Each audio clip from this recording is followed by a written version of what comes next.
Good evening. My name is Katy Yorks, and I live here in Aberdeen at 23 Chesapeake Court.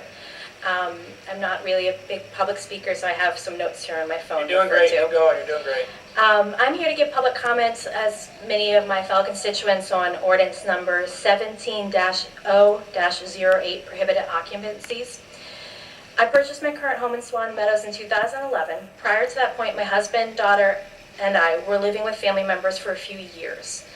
While we were very, very fortunate to have fantastic family members to support us so we could get on our feet, not everybody has that option.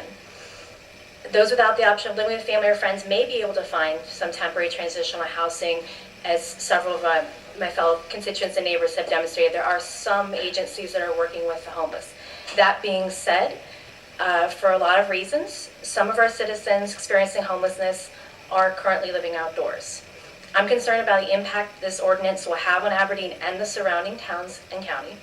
It's unclear the purpose of the ordinance, but the effect it will have is to criminalize poverty and homelessness. People who are experiencing homelessness are people. They deserve to be treated with dignity and respect. Yesterday, my 8-year-old daughter asked me about this issue because she heard my husband and I discussing it. I tried my best to explain it to her and asked her what she thought of the proposed fine. She told me she thought it was a good idea because it would help people. When I asked her to elaborate, she said one way we can help the homeless people is to give them money. Once I explained the term fine, and actually the homeless people will be giving the county or the city money, she literally said, that doesn't make any sense. If they don't have enough dollars for the house, how can they pay $50? They need that money for food and stuff. If the ordinance goes through, my concern is what happens to someone who can't pay. Are they going to jail? Now this person, if they are going to jail, has a criminal record.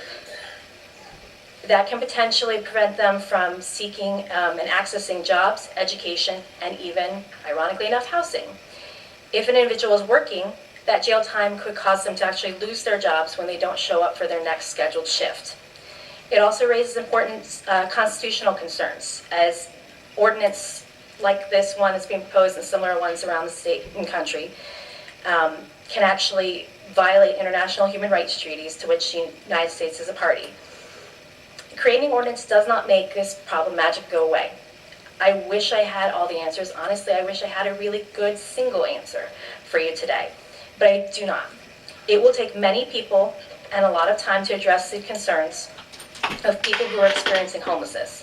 However, I'm confident that ticketing and fining people who are experiencing homelessness is not the solution. Therefore, I ask you to withdraw or vote against enacting this ordinance 17-0-08, prohibited occupancies. Thank you, Ms. York.